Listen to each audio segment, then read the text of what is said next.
It's Friday, it's not even Friday, it's Thursday morning. It's just gone like 9 o'clock, so it can only be Coffee Kickstarter. And we're the Property Angels. And Property Angels was founded by a former solicitor, a former accountant, and former police detective who saw the need to professionalise the industry. Using their knowledge, experience, and proven track record, they endeavour to guide and support those new to the property, providing practical knowledge, skills, and the tool set to enable them to thrive and achieve their potential in a safer manner.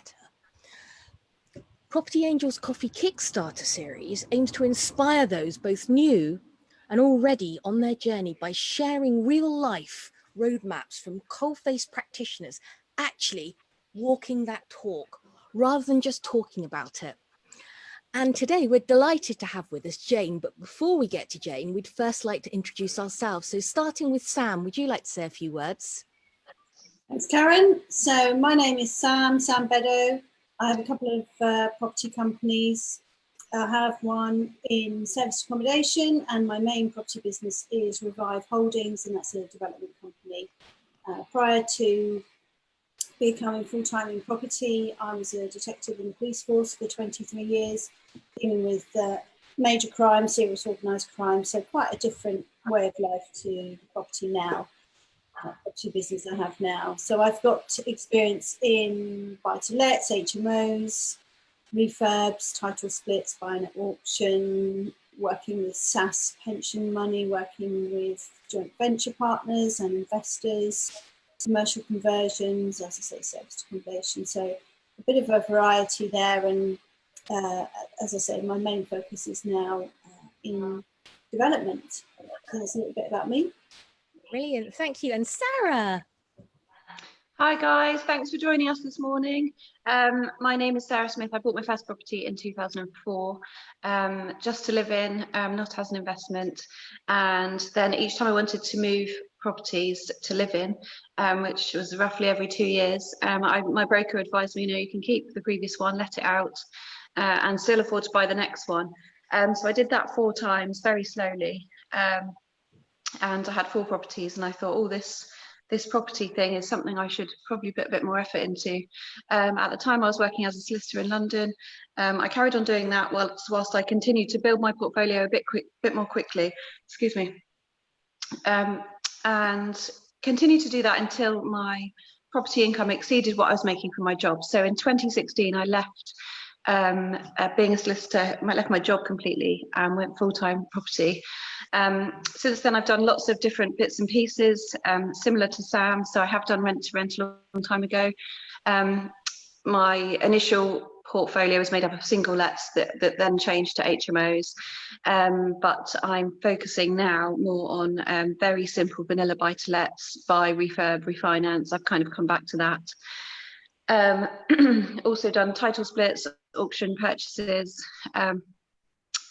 lots of bits and pieces, and also host PIP Southampton with Karen and Sam here. Brilliant, thank you, Sarah. And just a little about me before we get on to Jane. So I originally qualified as an accountant. Well, somebody has to, right? And it was a case of, should I be an accountant or should I be a barrister? Well, I went down the wrong path when I found out about wealth dynamics. But I did pretty well at it, then moved into project and program management and business consultancy in big blue chip industry. I've done some mentoring of project managers. I've done a bit of public speaking, but I finally escaped that world in May 2015, and taking the skills and knowledge I'd learned during my tenure, I started to build a sustainable property business on solid foundations. And now, as well as continuing to grow my business, I help other professionals craft strategic plans and get the business side right, so they start from the right position. Anyway, that's enough to me. Let's welcome our lovely guest, Jane Bayler. Jane, we are absolutely delighted to have you with us today. So tell us a bit about yourself and why you exited a really great corporate career at a senior level and started your own business. Yeah, that was a journey. So I mean, my corporate career lasted for a long time. It was around 20 years. And I was working in media and entertainment in London, for people that don't know. So I worked for television companies, advertising agencies. I was managing multi-million-pound accounts. And it was, in some respects, it was an absolutely fantastic career, particularly for a young person, because it was terribly exciting. It was very glamorous. There was a lot of travel involved. I was staying in 5-star hotels, flying around the world a lot. You know, in some respects, people could say, oh, you're living the dream, Jane, which was fine until I had children. And then the dream turned to a nightmare. Because, of course, I was working insane hours, and that was expected. And at that particular time, and I'm sure it's probably no different now, there was no expectation that you would do anything different. In fact, I do see my daughter, and I won't talk about her at length, but I do see her working in exactly the same way as I used to work, and she's working in brand marketing as well. So that happened. And then I was headhunted by the owner of a relatively successful, I would say formally successful design agency. They did corporate identity, and they'd fallen on hard times because he'd had a big bust up with his partner who'd run off to New York, and he'd really taken his eye off the ball, and the business was struggling. So he brought me in and said, can you run this business? And it had a great creative heritage, but it was chaotic. So I just came in and I just used the skills that I'd learned in corporate. We turned the business around. We grew the turnover from 1 to 6 million really quickly, quadrupled profits, and then sold it to a US communications group. So at that point, I technically was supposed to stay on for an earn-out, but I managed to. Yeah, so that was it really. That was my get out. Yeah. Bang, that you left, really. One moment you had this big corporate career, and suddenly you're out there. You need to start crafting your own business. So Indeed. let's start with property, because that's how we originally met. And you were investing up north at the time, but since then you've done quite a bit in property and are currently offering a consultant and investment service. But let's talk about your journey, the good, the bad, and the ugly, and how it started for you in property. So starting from up north. Yes. Well, property isn't my main business, but the first thing that I did, I guess, because when we met through Progressive Property, that was how we all got to know one another. And I noticed that the area that I was living in, I'd already been going to meetings down here, and I knew a lot of investors down south. And I live at the moment I live in South Hertfordshire, but I live in South Buckinghamshire. And it's a very, very high value area. It's the demand usually outstrips the supply. So I noticed that people that were living in other parts of the country were achieving much better yields and were much more able to get going in their property journey. So I decided to learn about this. So I teamed up with this guy called David Bayler, who you probably know about, and I started organizing investor tours up to Oldham and looking at his HMOs up there. And so that was really where I started. And then I got kind of passionate about property in the north. And in fact, I'm still working with another guy called Leo Suarez, and he's actually got HMOs up in Liverpool, so he's still doing the same thing. So my niche, really, it became very apparent right from the beginning that I was somebody who needed to work with investors, because that was really my background. It was high level relationship management. So right now, I approach property more from a business perspective, and my clients tend to be they will be high net worth investors in property. As I said, property isn't my only business, but in property, partly to do with my proximity to London in this particular area. And I think we're all tend to be pragmatic in that respect, particularly as women. We don't want to be rushing all around the country the whole time. So how can I make this area work for me? Well, this is an area that's full of high net worth investors. I'm very, very close to London. It's easy for me to hop on the train, go into Mayfair. So I wouldn't say that I work with many people. I'm very selective because, like probably some other people who are watching, or maybe you as well, I've had some bad experiences. And so I'm very, very, very careful about who I work with. And that is my absolute number one rule in property. If I don't like somebody, if their values don't resonate with me, I just walk away, and I don't care how much money they've got. I just don't want to know. So that's me. No, that is a really sensible approach. And I think, we can all relate to that. We've all been there at differing, times of our kind of career. And our industry sadly does have a number of sharks out there who talk a very good talk. They're very salesy, and they hook people in using NLP techniques. So no, it's a really good warning.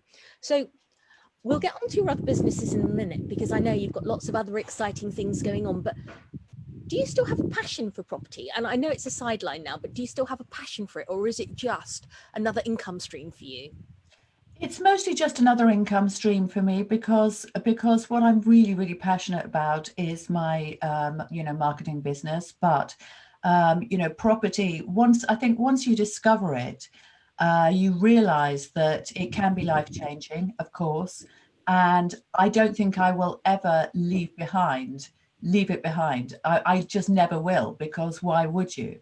And as I said, I haven't done what you've done and built portfolios, but I think once you start to understand the potential of property, there are certainly, it's very exciting. I really like development. I work with developers, and I get very excited by that, because, in a way, what could be more exciting than providing quality homes for people?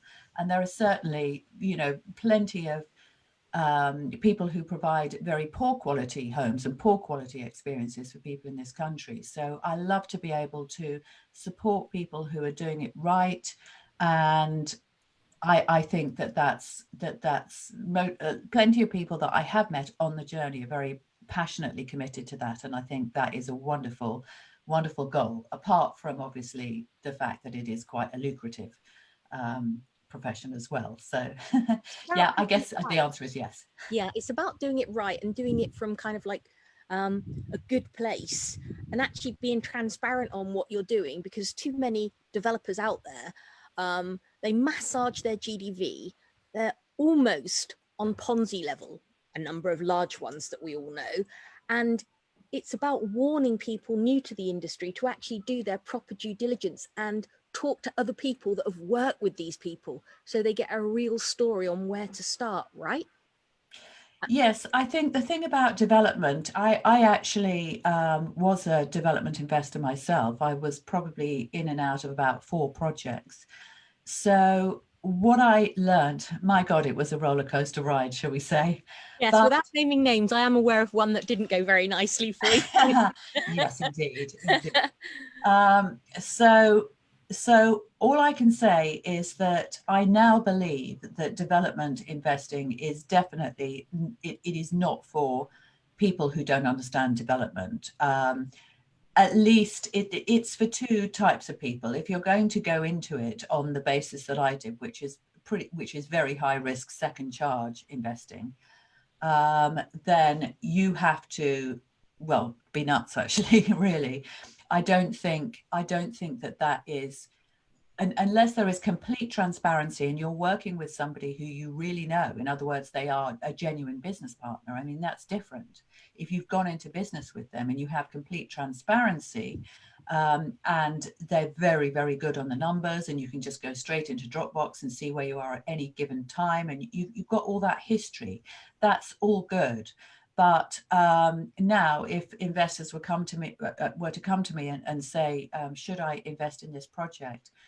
I would just say to them, the security is more important than the return, for starters, and make sure that you are going to get your capital back. And that's important. Now, the high risk investing, even very, very wealthy investors. Even high nets, they don't really like to take risk. In fact, sometimes they tend to be even more risk averse than people with a lot less money. And I'm sure you've found that as well. But they are more acclimatized to risk, and they do understand that risk and reward comes in equal measure. So it's interesting. It's been great actually to really learn about working with investors and how to see. Well, as I said, I've been an investor myself, so I think when you've actually sat in those shoes, then you do see it differently. But it has been very, very interesting.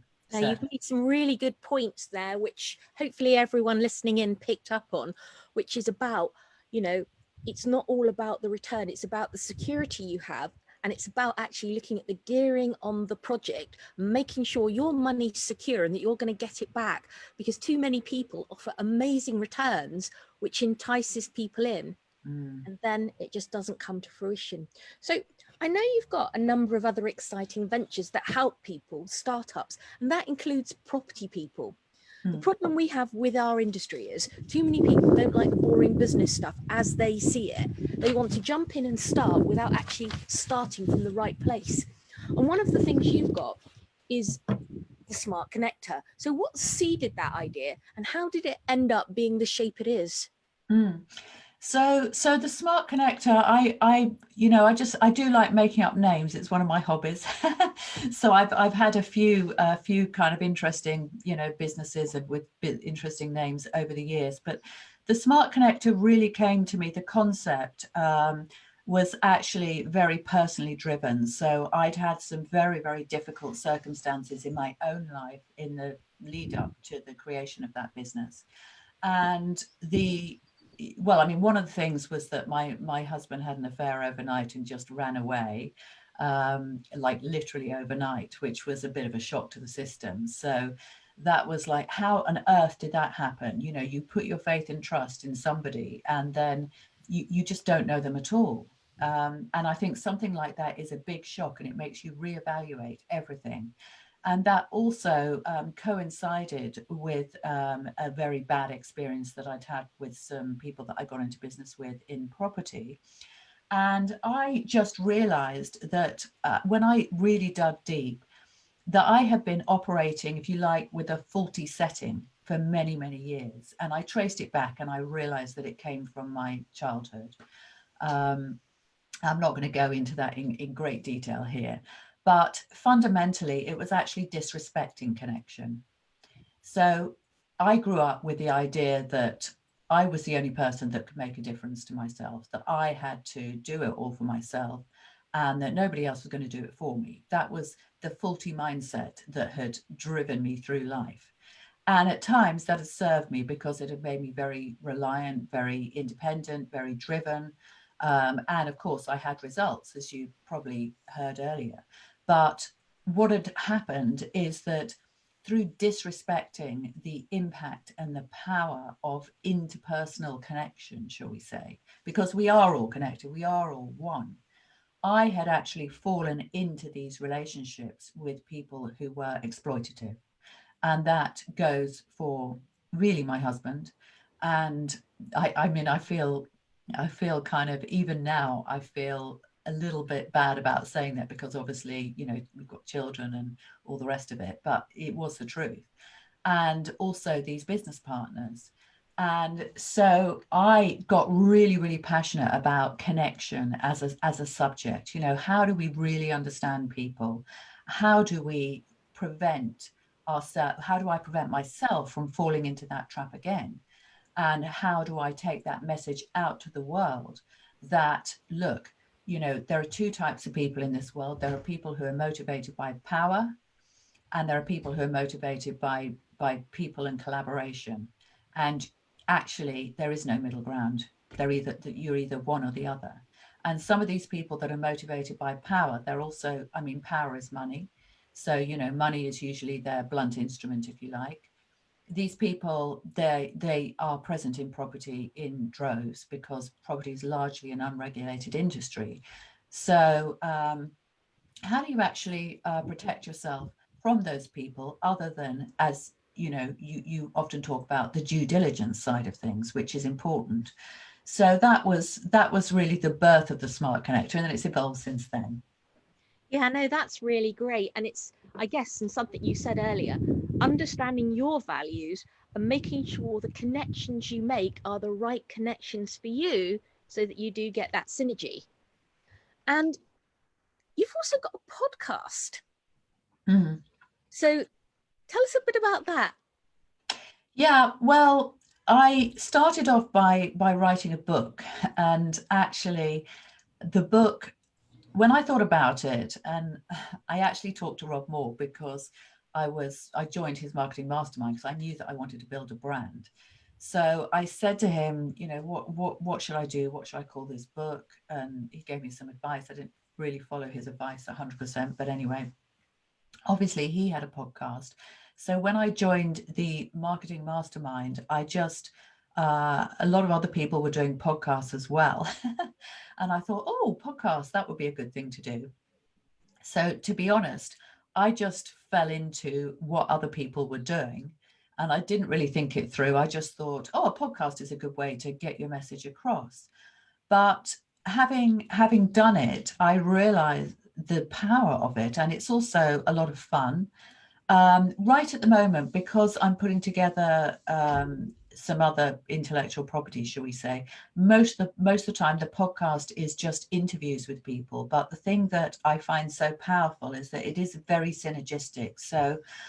So you make great new connections through it. You can reach out to people. You can reach out to people that are interesting and that you personally want to get to know better. So it's very powerful from that respect. You can learn from them. And then, of course, you can then bring their lessons to your listeners. So I'm a great fan of podcasting. I really love it. And I would recommend it to anybody. But the caveat is that it takes time and money. So you have to be prepared to put in the commitment. There's no point in starting it and doing a few episodes and then saying this isn't for me. It has to be thought through. And you have to keep pushing forward, as you say.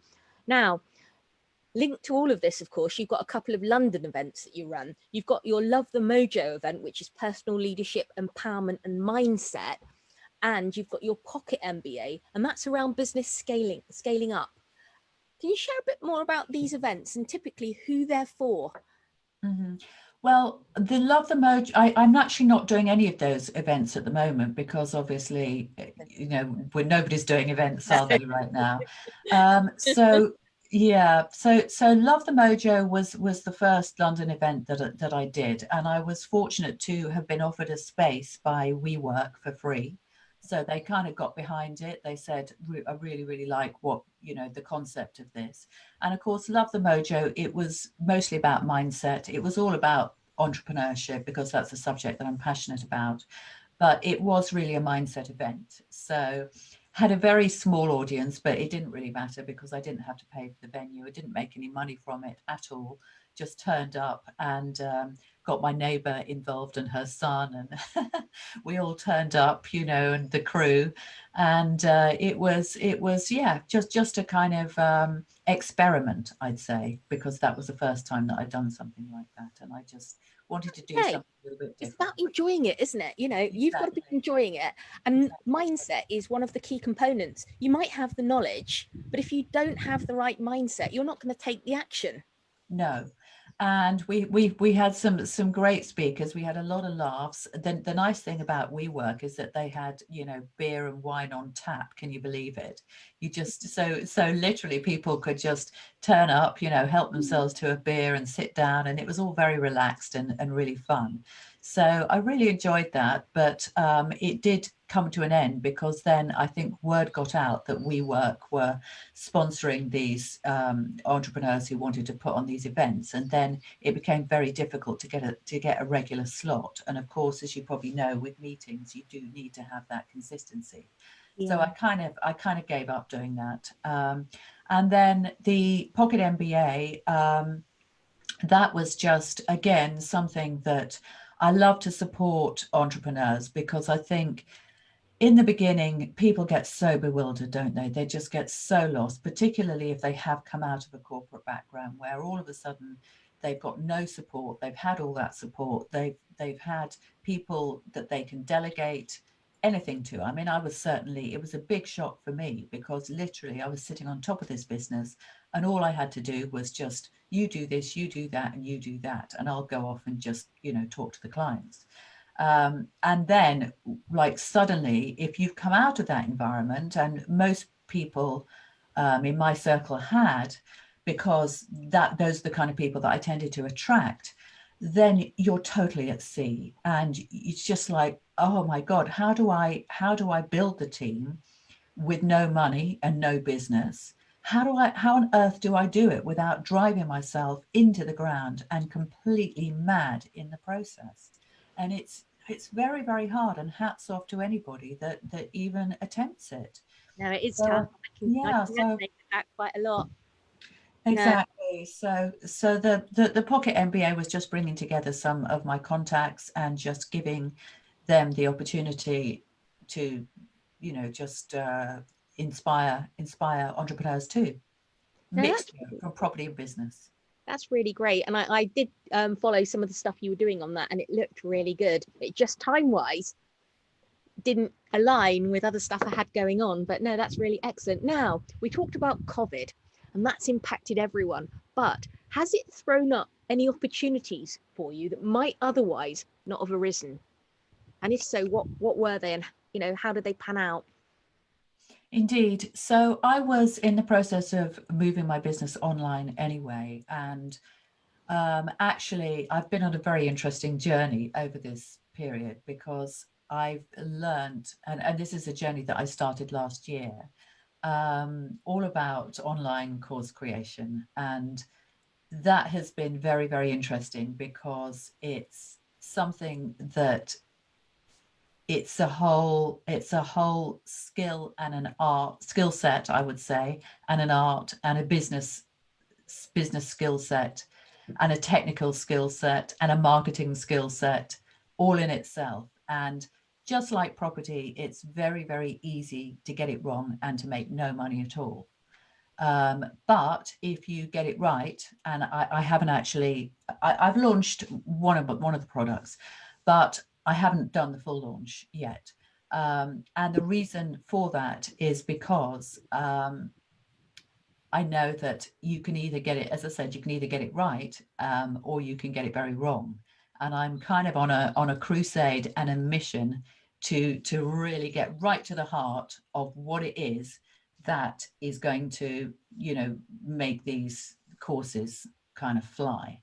And I think I'm getting there. And some of the lessons that I've learned are going to be very, very valuable. And in fact, I'm wrapping them into the course. It's not a course for course creators. It's a course it's called The Leader They Love. So it's about becoming the person that your ideal clients, investors, or business partners choose first.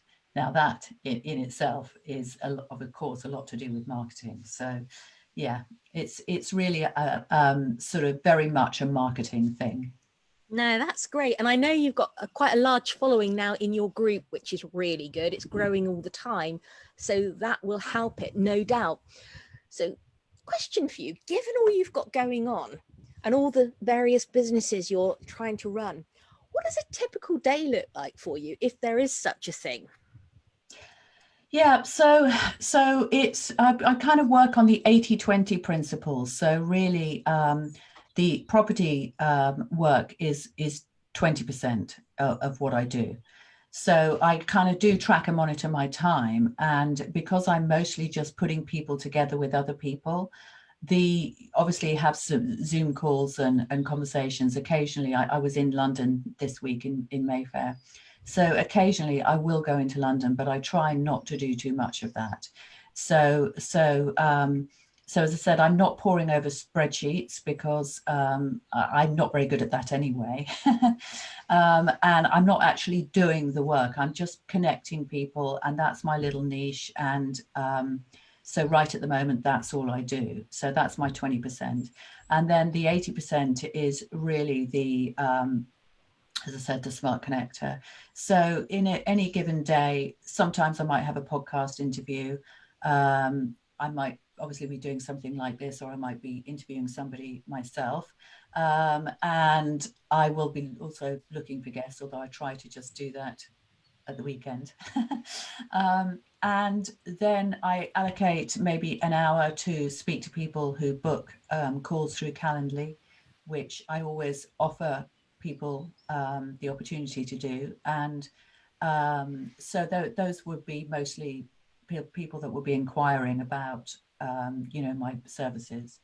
And particularly this little marketing automation platform that belongs to my partners, but it's something that I'm helping them, market and get off the ground. So I speak to people about that. And then apart from that, just content creation all the way. Just working on modules, studying as well, because I think we all have to be lifelong learners in business. And so I have to, obviously put some time into that. So it's a mixture really, but mostly content creation and studying. And that's really interesting. And actually, you made a very valid point. Nobody ever knows everything. And if you just sit back and watch, your business starts to sink. You need to stay abreast of what's going on, continually learning. Yes. Then bedding down what you've learned, establishing it, and then taking on board more learnings and growing it from that basis.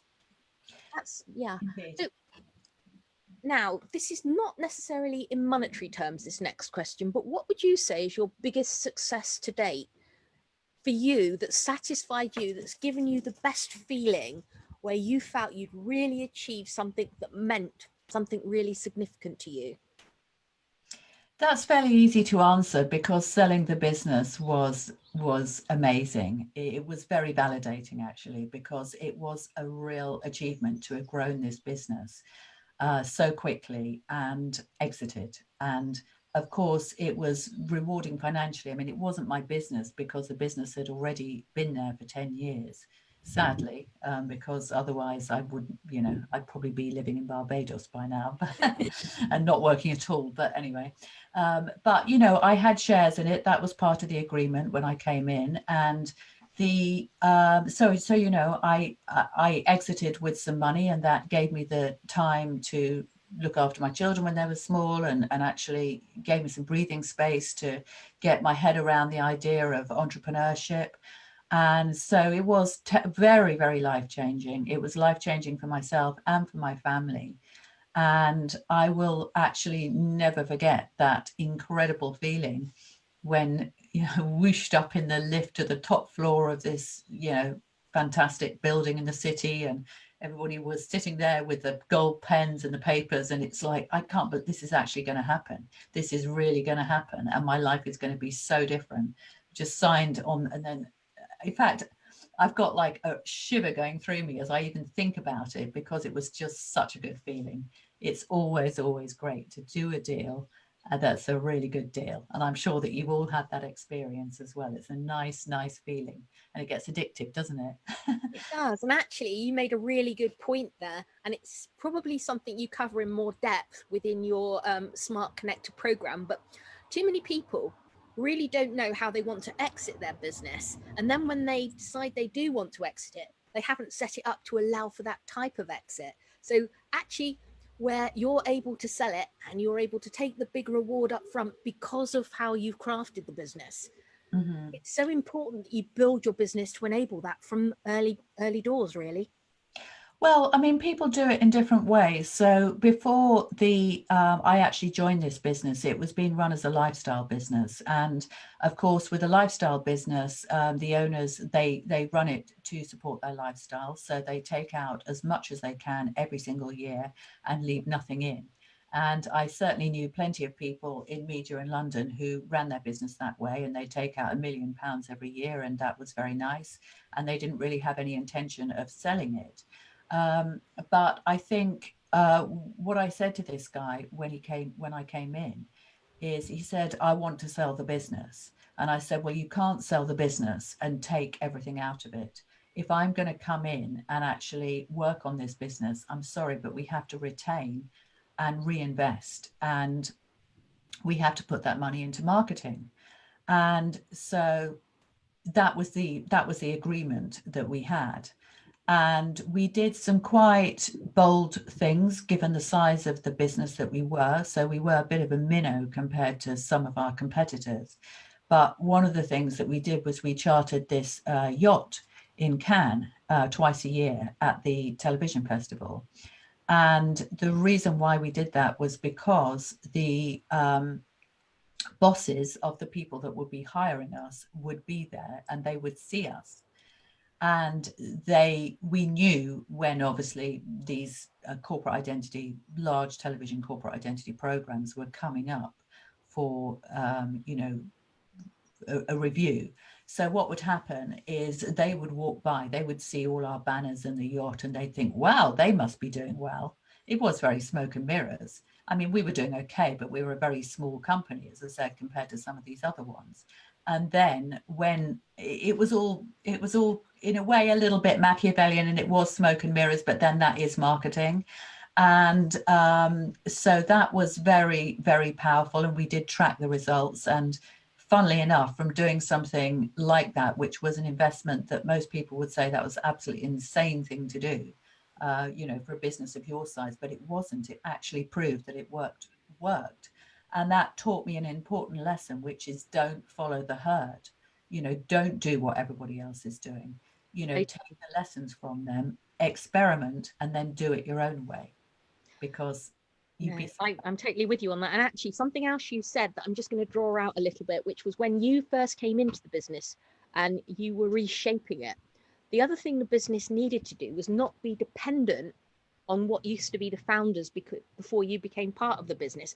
Otherwise, that sale wouldn't have gone as smoothly. They would have been tied in for 3 to 5 years. So they were backing it off and making it a proper saleable business that was process driven, where somebody could step in and fill those shoes based on how it was shaped.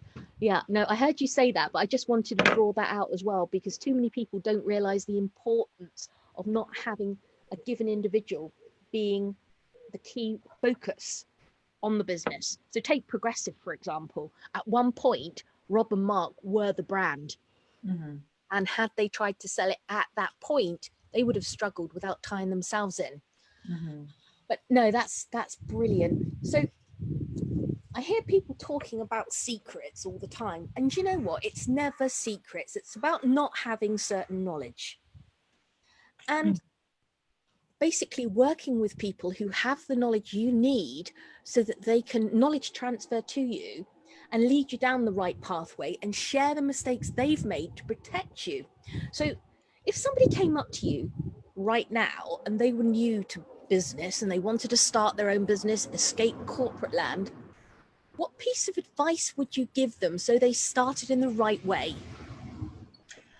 Well, the first thing is you have to keep your expectations low in terms of your earning capacity, you know, for the first 18 months, because all businesses take investment. So where are you going to get the investment from? I mean, that's just like a practical thing.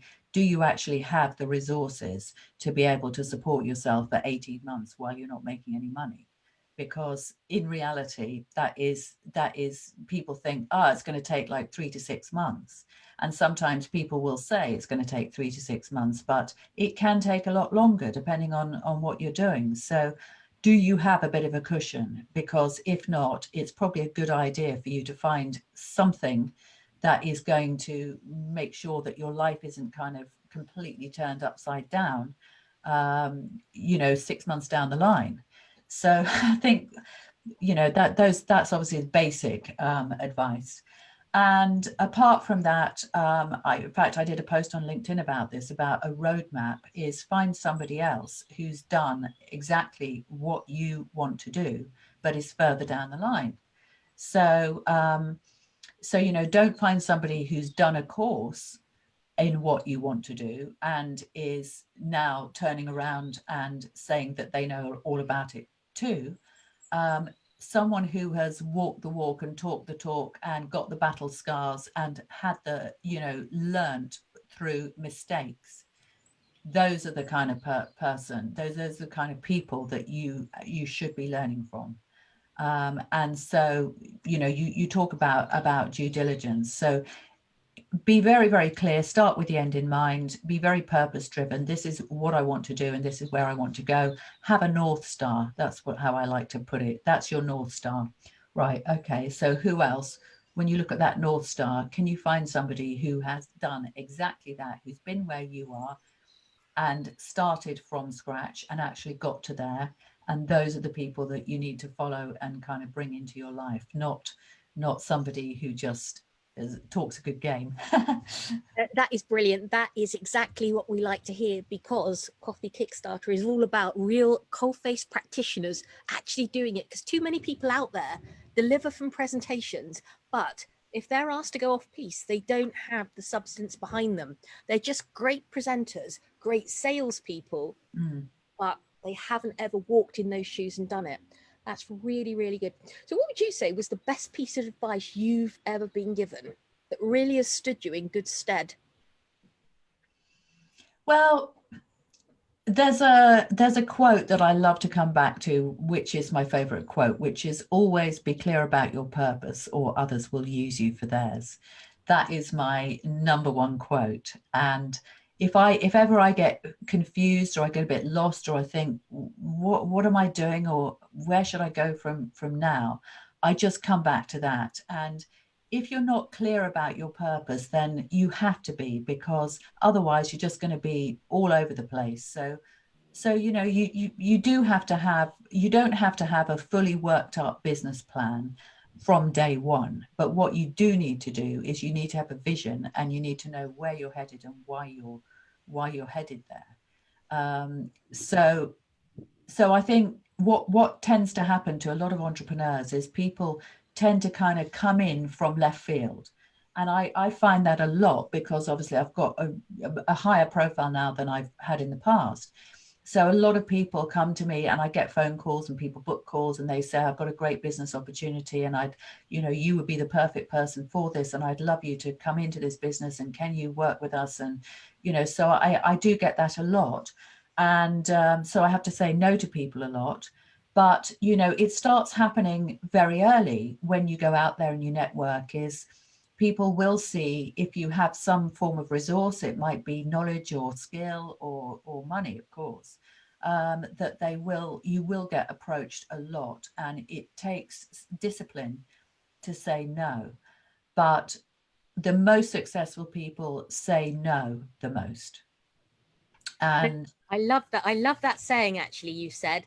And there was another post you put out about this, just about being being valuable but not accessible. available. Available, yes. Be valuable, not available, indeed. Yes. So I'm full of these little memes. Being valuable, not available. So that, yes, there's, I would advise anybody to have a disciplined, like a system for their time.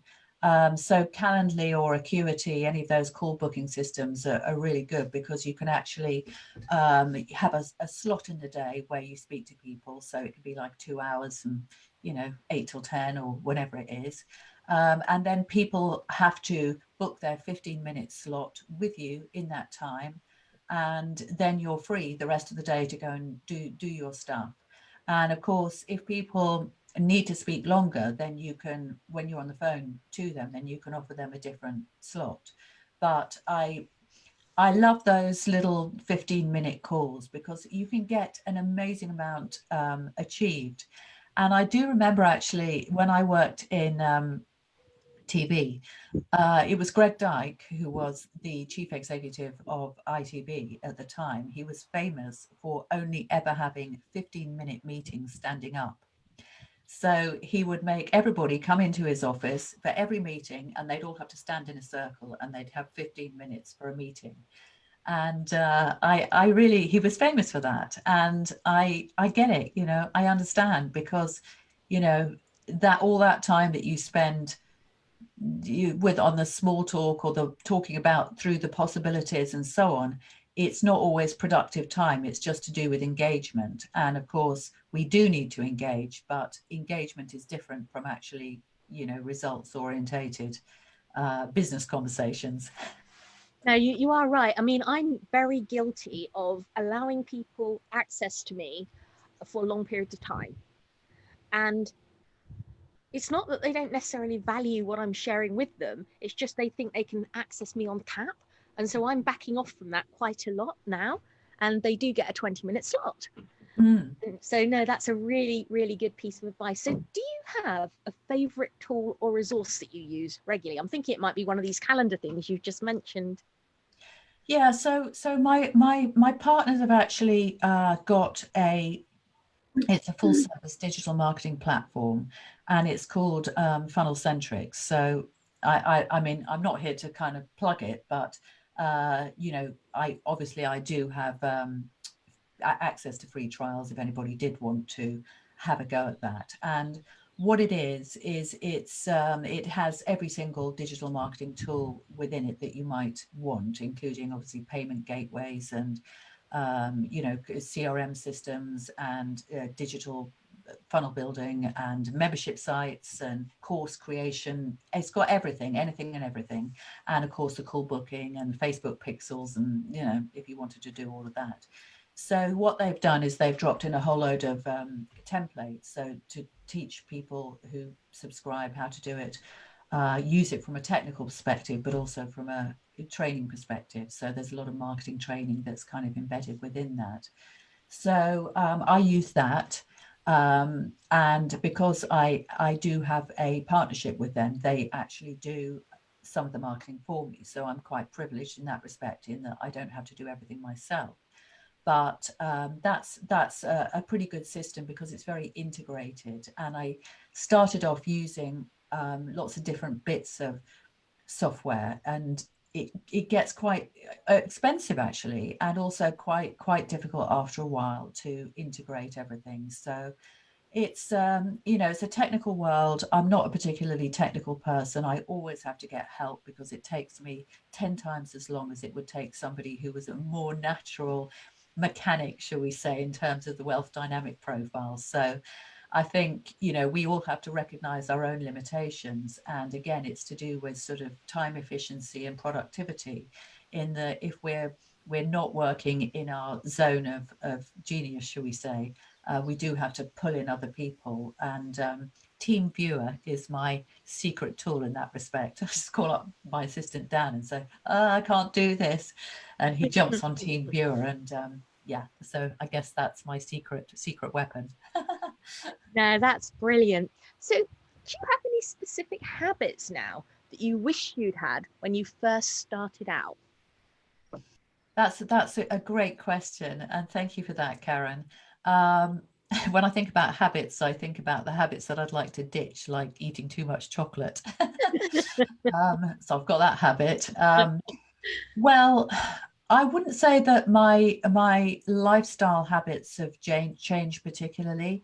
In terms of my business habits, the main change, and this has been a very, very fundamental one, has been really eradicating the users from my life. So what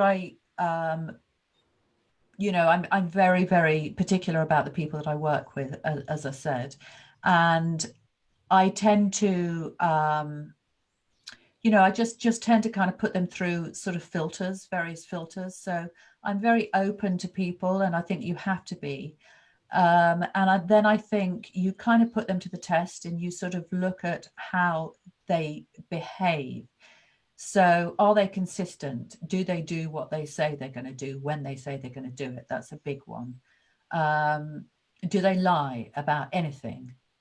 And there are lots of little steps and tests, and a lot of the time people won't even realize, of course they won't realize that they're being put to the test. But I mean, I guess in a way, you could say once bitten, twice shy, but you don't want to go out there and try to create partnerships with this attitude of suspicion or distrust, because people will pick up on that, and it's not conducive to any form of a good partnership. So you have to be open and collaborative, and actually believe in possibilities, and be very welcoming and encouraging to anybody new that you're thinking of working with. But at the same time, be very, very, very aware of the red flags. And of course that goes in, you know, business as well as life. But when I look back at where I went wrong, and of course I had some painful lessons with these, you know, these people that I got involved with in property, there were definitely red flags in the beginning. And where I went wrong is I believed foolishly what they said to me, because as you said, they were just, you know, good salespeople who were not particularly ethical. And those are the people to watch out for in property. Do not be taken in by a slick, charming sales pitch. No, that's a really good tip. And unfortunately, when they're given the platform to deliver their message from, that's where people believe that they are the right people because of how they're positioned. Effectively, it's marketing pushing them forward as being the expert when they're not, sadly. But no, that's a really, really good tip. So, Sam, have you got some questions for Jane? Yeah, I was going to ask, you said about you deal a lot with high net worth investors, and they invest in developments. So perhaps anyone listening to this, what would be your advice on how they get to work with investors? Yeah, well, first of all, Sam, when I heard your background, I thought, wow, you know, you are just that job that you had before probably would have been my dream job, because I am absolutely obsessed with kind of high level corporate crime, because I love to try and work out what motivated those people. So that must have been a really, really fantastic job. So my ears kind of pricked up when you said that. So in terms of working with high net worth investors or ultra high net worths, well, the first thing is that most of the time these people have advisors. So they have investment bankers or people like that who are the people who bring them deals. So I do not necessarily work with these people. I would probably work with their intermediaries in the first instance. So I think it's important to understand that, you know, these people are very carefully protected, because of course a lot of people want their money, a lot of people want to get close to them, and they want to, on the whole, they do not live in the limelight. They want to stay away from publicity. They don't want people knowing they've got a lot of money. They're very private people, and they've usually got trusted advisors who they may have worked with for many, many years, who are managing the money for them. So fairly typically that's what happens. In some instances, they will be very well educated and have MBAs, because of course they, particularly if they have like a family trust and they've actually come into money themselves, then they will generally have had a very good education, and they will have been educated and told that they have to make sure that they don't lose the family's money. So, you know, they have to learn about investment themselves. And so quite often they will be educated up to the nines, MBAs, you know, and it really, really the top, you know, education in the world. So that is not uncommon either. So obviously, in order to get on their radar at all, you have to be 100% professional, of course. You have to know how these people think and work. And, you know, even if you're just dealing, when I say just dealing with their advisors, I mean, their advisors are also extremely educated, smart people. So, you know, we are talking about people who are very sophisticated, and you have to have a sophisticated approach to sophisticated people. So working with those kind of people, it does rule out, you know, some people.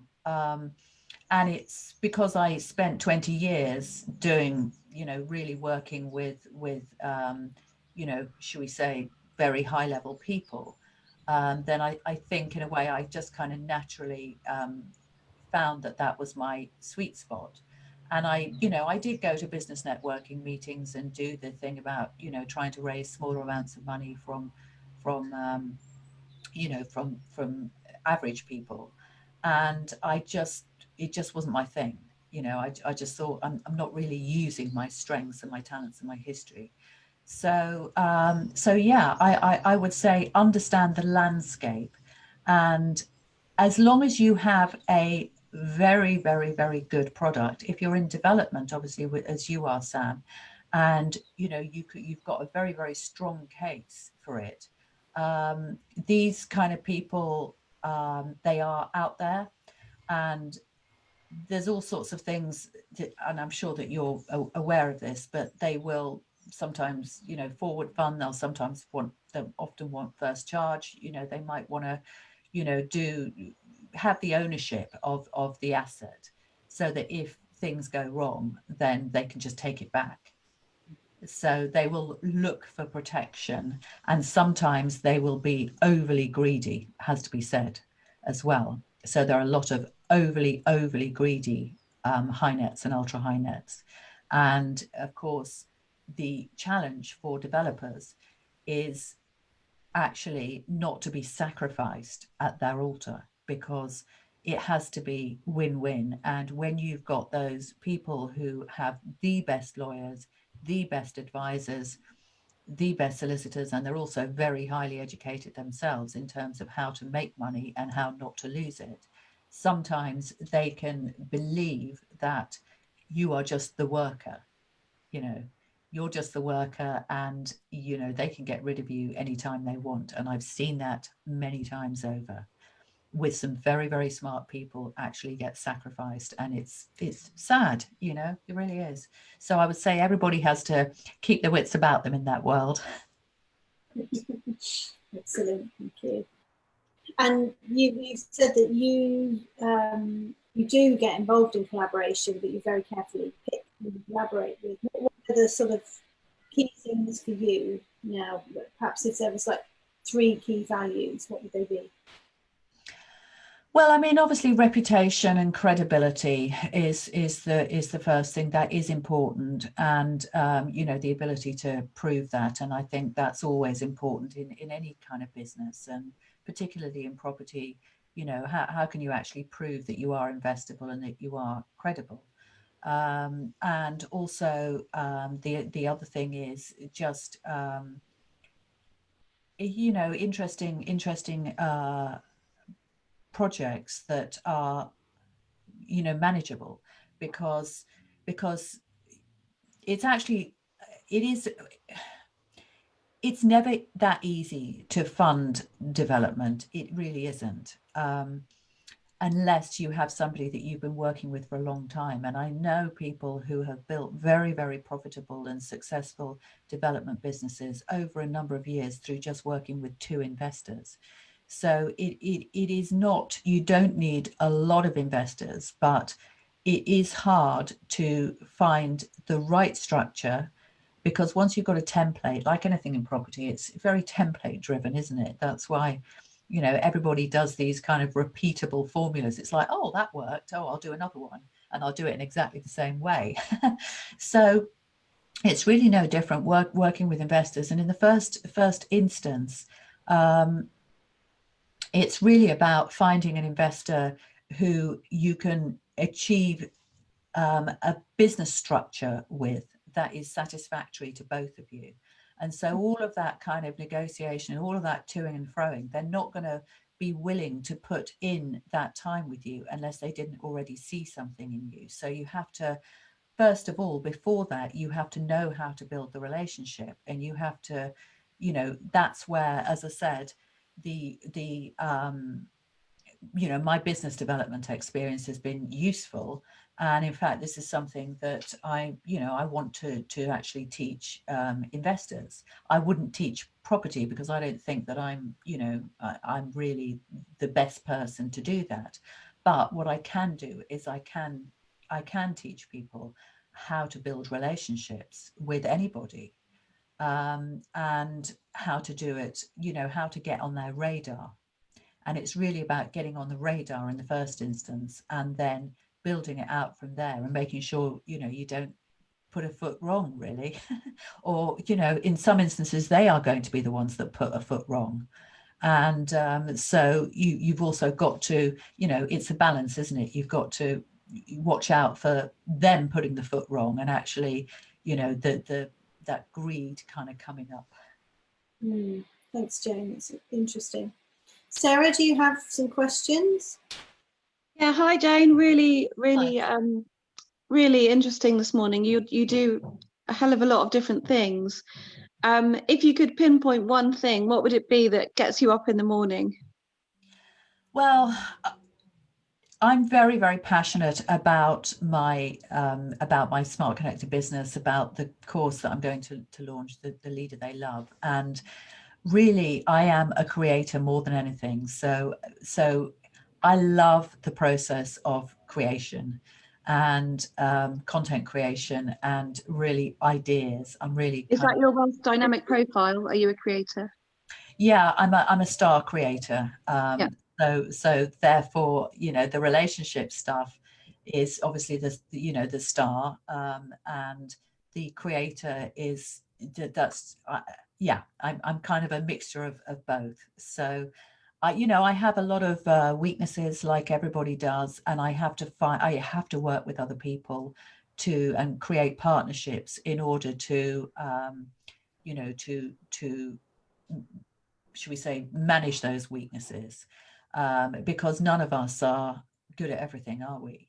No. So it is also a challenge for me, like it is with anybody that's in business, is finding the right people to work with, sustaining those relationships, making sure they're heading in the right direction, maintaining motivation, managing people really. So that is a part of it. But of course, in an ideal world, I think most of us would really love to be just left alone to do the things that we really like most. And if I look forward to, say, 5 years down the line, my life will consist of just ongoing creation until I die, just writing books and doing playing with ideas, and yeah. I hope that answers the question. Yes, definitely. Okay, so just one more question. If you were to start again, you had all the knowledge and experience that you've got, but you didn't have any money, where would you start? Like, what would be your strategy to start a new business or a new property business? If I had no money, I would build relationships. So they say your network is your net worth. That is the only thing that I really know how to do really well anyway. That the rest of it just is just ideas and things. So I think that people can completely underestimate the power of a network and the power of other people. So I would literally probably just go out there and I would meet as many people as I possibly could. And if I had no money, obviously that would have to be for free. So I don't quite know how I would do that, but I would set myself that challenge of how can I put myself in that environment. And even if I had to get a job as a waiter or something, I don't really know. I would linger around at people's tables and I would talk to them about what it is that they do. And I'd say, you know what, that's really interesting. I love this because I'd love to do this too. And I think that's it really. I think it's just understanding that connection builds opportunity, and never, ever, ever neglect the power of people. That would be the message. Brilliant, thank you. You're welcome. That's been absolutely brilliant. So if people want to find out more about you, what's the best way for them to actually connect with you? Well, thank you for asking that question, Karen. I really appreciate that. I'm fairly prolific on social media, so LinkedIn is always it's always a good way.